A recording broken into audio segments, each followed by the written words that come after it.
So in modern astrology, the moon is often reduced down to just your emotions. And it is true, it does rule your emotions, but it also rules so much more than that. So here's what the moon means and how to interpret it in your birth chart. The Greeks called the moon Selene. They named it after one of their goddesses. It also means the bright or the flashing flame. In ancient astrology, the moon is known as a luminary. Luminary means light, and just like the sun, it is a source of light in our sky. The moon is a feminine light, so it's just like the sun, just a feminine version of it. Feminine doesn't mean woman, by the way, so throughout this lesson, you'll see what I really mean by that. There are 3 major ways the moon gets its symbolism. There are more, but these 3 are the most important. Basically, if you want to know what the moon means, you have to look at its astronomy. You also have to analyze the mythology and the planetary affinities. So let's start with the mythology. The Babylonians associated the moon with their god, Sin or Sin. Sin is a wisdom god and a time measurer. This means the moon naturally comes to symbolize intelligence, just like the sun, but remember, this is a feminine intelligence, or you can use the word nocturnal type of intelligence. Where the sun is like going to the library to get smart,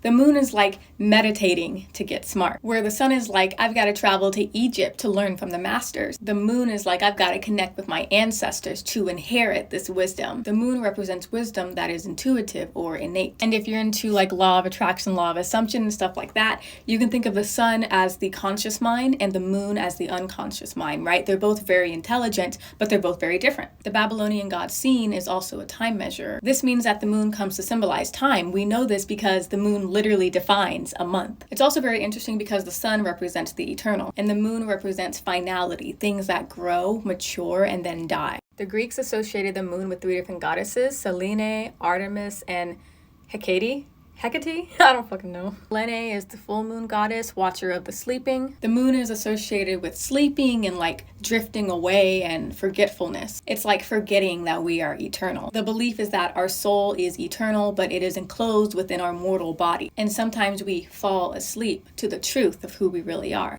Artemis is the new moon goddess and the ruler of childbirth, animals, and hunting. There's this common theme here of life, bringing life into existence, protecting life, and taking away life. Hecate is the waning moon goddess and the ruler of crossroads and the underworld. This is very interesting. Crossroads comes to symbolize that your life completely changes depending on the decisions that you make. Which way you go is going to change your life completely. We're going to talk about this later, but the moon rules karma and fortune. Basically, the things that happen in your life based on past decisions. Now, this is going to get very interesting when we get to Mercury, but both the moon and Mercury can travel pretty far away from the ecliptic. So if you look up at the sky for like a few weeks, you'll see that there's this little pathway that all of the planets appear to travel through. Imagine that this is the ecliptic and the sun, Venus, Jupiter, Saturn, and Mars are all traveling right here. The moon and Mercury can be on the path, or they can be way up here or way down there. This is symbolic of being able to go into different worlds. The moon can travel places that no one else can go, like the underworld. The moon has to get its wisdom from somewhere, talking to the ancestors or reaching deep places in meditation. Where do you go when you dream? Where do you go when you get high? Altered states of consciousness. Many of the things that modern astrology connects with Neptune, ancient astrologers connected it to the moon. I want to give you a warning not to get too deep into mythology. Remember that astrology is a whole system and it's not just mythology. So some of the myths aren't going to line up with other factors of astrology. If you're going to describe the moon based on its mythology, make sure you cross-reference it with its astronomy and its planetary affinities. Like how I rationalize that the moon represents the underworld based on its astronomy, how it moves across the ecliptic, or how I rationalize that the moon represents time by comparing it to one of its planetary affinities, the sun. Okay, now we're going to talk about the moon's astronomy. There are 2 things you have to remember when thinking about the moon's astronomy. First, keep it geocentric. All of the symbolism is based on a geocentric model. So as soon as you step outside of that, you're going to lose something important. Number 2, you have to think about it like what you see in the sky, not what's really going on in space, what you can look up in the sky and actually see. Ask yourself these questions. What do you see when you look at the moon? How does the moon move? How does the moon make you feel when you look at it? And knowing that ancient people didn't have telescopes or the scientific understanding that we have today, what do you think that they were thinking when they looked at the moon? Keep it geocentric, my guy. The moon is the only planet that you can see both in the daytime and at nighttime. One of the differences between Vedic astrology and Western astrology is that Vedic astrology, their practice is centered on the moon. Now, I don't study Vedic astrology, but I'm thinking one of the reasons why their practice is centered on the moon is because the moon is ever present in that way, like it never goes away. So there's something about the moon being ever present and always there with you. It's like the moon is something you always have access to. The moon is the fastest moving planet. It's almost like the speed at which things happen in your life, or how fast life really moves. The moon is also the only planet that we can actually see its face changing. Put it all together, we have this theme of something that is like always present, but it moves so fast and it's always changing. The moon makes contact with every planet very quickly. So if you look up in the sky, you can see the moon touching Saturn or touching Mars. The moon does this once a month. Even Mercury can't do it that fast. The moon is always changing its position. If you were to look up in the sky every night for like 2 weeks, you're gonna see that the moon moves its place very drastically. Again, the only planet that can do it this fast. The moon is the only planet, again, that we can actually visually see it growing, peaking, and then declining, with a waxing moon, a full moon, and a waning moon. Again, put it all together, what are you starting to see about the moon? I see something that's very social. It can go anywhere it wants and it changes very quickly. I also see something that resembles life on Earth, of being born, maturing, and then dying. The moon also has this very interesting pattern where it snakes across the ecliptic. The moon doesn't move in a straight line, so there's almost something like illogical about it. Like, why does it choose to move like this when it would be faster if it just went in a straight line? These are the things that we as astrologers are meant to think about. Like, it's less about the destination and more about the journey. Now let's talk about the moon's affinities. And let's talk about its cosmic opposites first. Saturn is the cosmic opposite of the moon. It's also the cosmic opposite of the sun. Why is that? Well, it's because Saturn rules death and the moon rules life. If you look in the sky, Saturn doesn't move very fast, so it's not going around talking to all the other planets, unlike the moon. So we have the moon being about connection and Saturn being about distancing. And this is why when the moon is in Saturn sign, Capricorn, the moon is in its detriment. Mars is another cosmic opposite of the moon. Something very interesting about these two planets, both Mars and Saturn are malefics. Why would the moon be opposite of the malefics? It's because both Mars and Saturn are destructive. They take life away rather than nurture and support it. Mars is another planet that wants to do things on its own. It's not social like the moon is. Also, Mars is red when you look at it. And for us as living beings, our blood is red. And when we see blood, it's usually not a good thing. It usually means that we're injured or we're hurt or something died. So the moon and Mars, they don't really get along. And that's why when the moon is in Mars' sign, Scorpio, the moon is in its fall. Now let's talk about the moon's affinities. What planets does the moon like? Venus.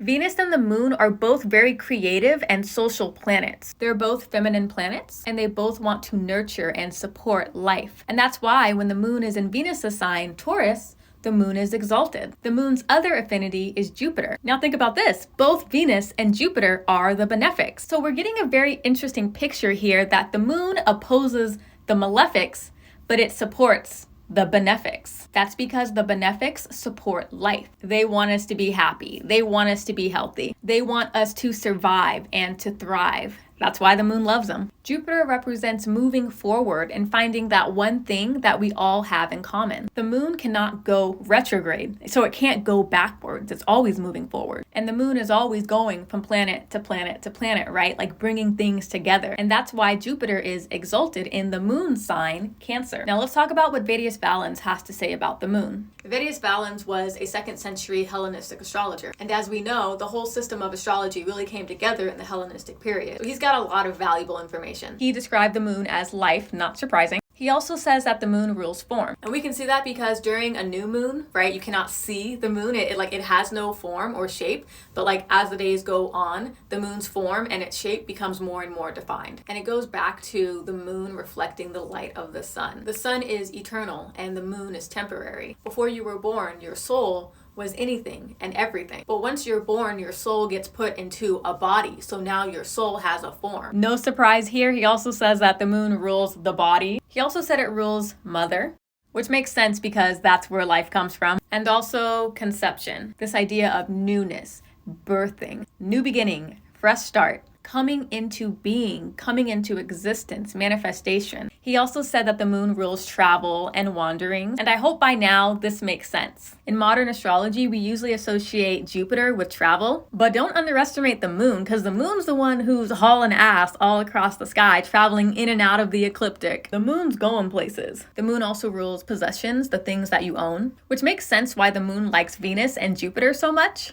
Because Venus is all about possessions, like shiny, sparkly things. And, we say Jupiter is the planet of abundance, owning things. The moon is very retentive in that it can hold on to things pretty well. The moon is the ultimate goddess. The moon also rules fortune. Now, when we say fortune, this isn't like gold. Fortune is another word for circumstance. You can have good fortune or you can have bad fortune. And good and bad has nothing to do with your value as a person. Good means things that you want to happen, and bad means things that you don't want to happen. The moon rules it all. The wheel of fortune, right? Things are always changing, always going in that circle, kind of like how the moon has this little snaky thing it does, or how the moon always comes back to its starting position and becomes a new moon every month. So the moon comes to represent the changing circumstances of your life.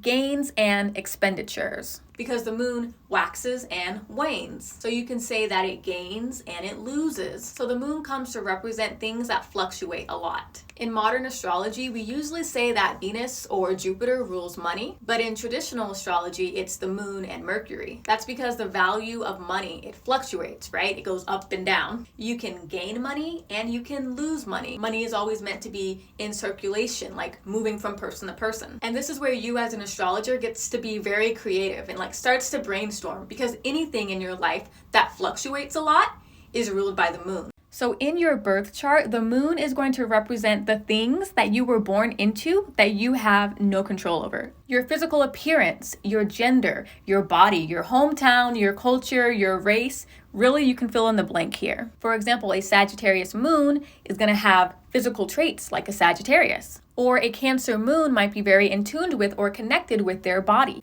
An Aries moon might look at their hometown in a very Mars-like way, like they really want to separate themselves from where they came from. A Leo moon might have a very solar way of relating to their gender. Like while they're very confident in themselves, there's something about their gender that they might be ashamed of. In your birth chart, the moon also symbolizes that which is inherent to you. Your disposition, your family, your mortality, your character, and your basic needs. A Virgo moon might have a lot of Virgo tendencies. A Libra moon might come from a pretty Venusian family, like they got a gorgeous bloodline. A Capricorn moon might have a very Saturnian outlook on their own mortality, like I'm gonna die, so why even try? A Pisces moon may have basic needs that a Pisces would have. I need forgiveness. I need redemption. I need to let go of the past and move on. In your birth chart, the moon also represents the things that change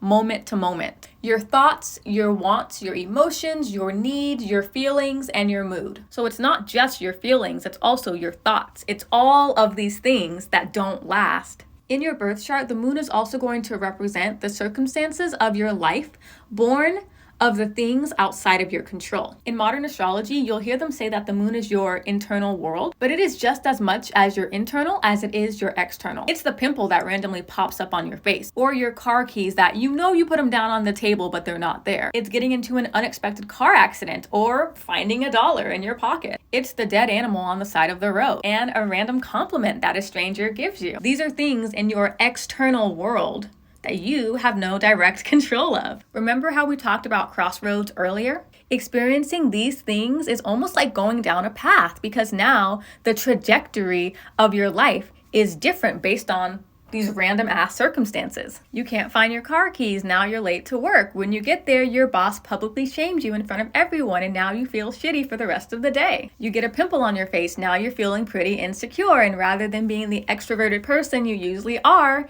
you're going to be introverted for the day. You see a dead animal on the side of the road and you start thinking about how precious life is. Now you're sobbing randomly in your car. A stranger gives you a compliment and you feel like you're on top of the world for the whole rest of the day. It's like things outside of your control affect you a lot. The moon can also rule people, and in your birth chart, it's going to rule the person who leads by integration, not by separation. This is the type of person who's like, I'm doing this with you, not to you. This is in sharp contrast to the sun, because the sun is a leader who tells you what to do, but the moon is a leader who shows you what to do. Sun, masculine energy, moon, feminine energy. So in your birth chart, your moon can represent your teachers, like the types of teachers that you have. Moon in Scorpio, maybe your teachers have Scorpio vibes. They teach you in a very Scorpio, Mars-like way. This is the truth, and I don't care if it makes you uncomfortable.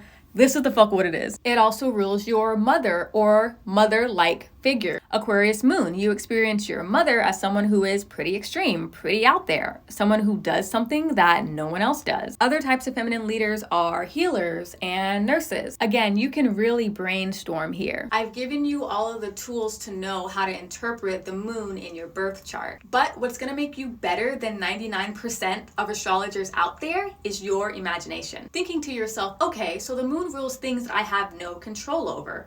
What in my life do I have no control over? Or the moon rules people who lead by example. So you think to yourself, who in my life does that? Or what types of people in the world lead by example? Also, if you have a prominently placed moon, like you have the moon in your 1st, your 7th, your 4th, or your 10th, it might be you who is that feminine leader. You think to yourself, the moon rules things that always change, that never stays the same. What else in my life is always changing and not staying the same? This is your birth chart, so it's your life, right? Only you know. So take some time to really think about these things, and you'll be able to unlock your birth chart in really cool ways.